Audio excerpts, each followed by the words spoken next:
I'm Finn. Today we're talking to David Rowan.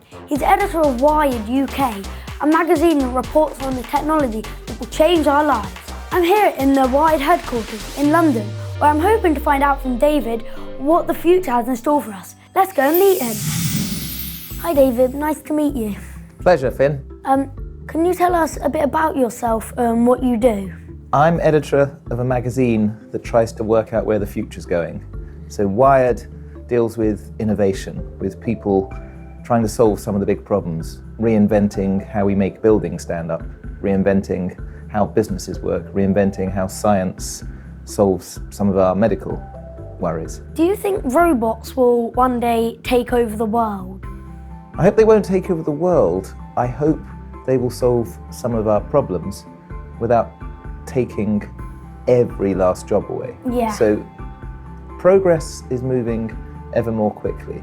The one thing that relieves me, that makes me less anxious about the robots taking over our world, is quite a lot of them still can't climb stairs.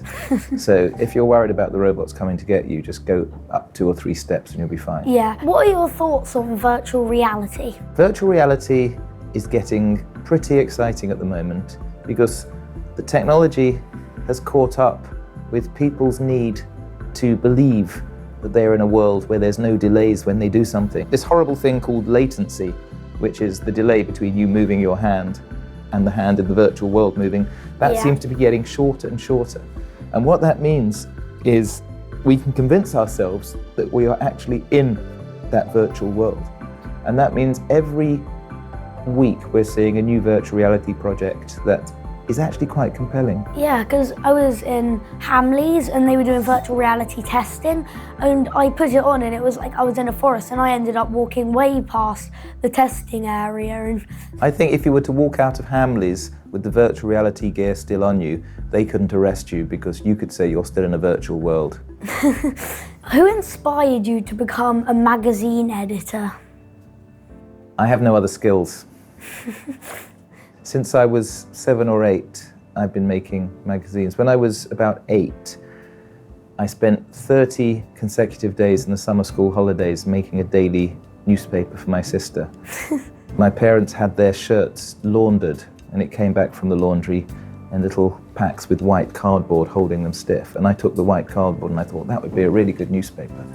And so I wrote stories and did cartoons, and I thought at the end of 30 days that was really exciting. And then I kind of pestered my teachers to do school magazines, and then when I was a teenager I did pirate radio. And for me there's something wonderful about telling an honest story, finding something that's amazing that's happening and then telling lots of other people. The downside is the newspaper industry and the magazine industry are not quite as big as they were because the internet's come and changed the whole business.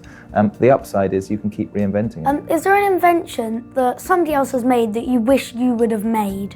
I'm very excited at the moment about what we can do to make people healthier and make people live longer.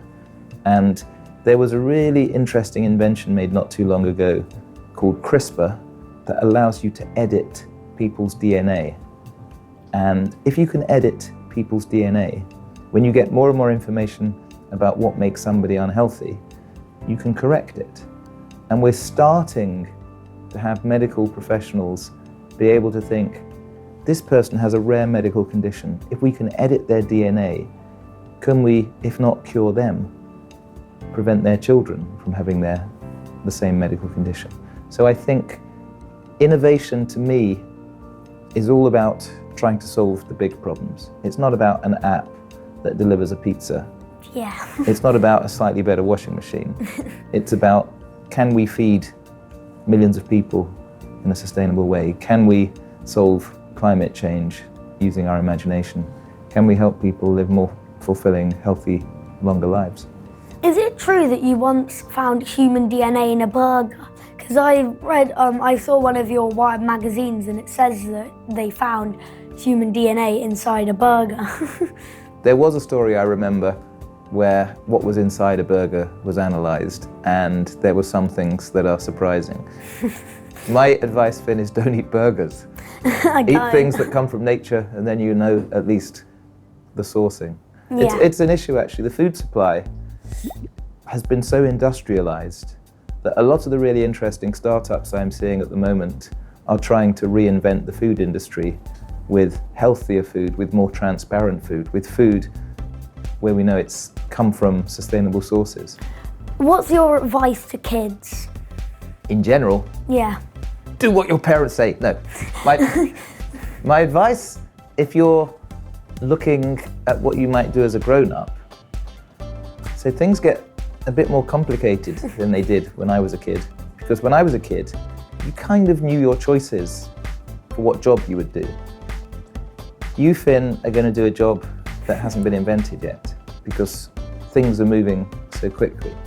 So my advice to you is find something that you are so passionately excited about that you will immerse yourself in it and get better and better at it.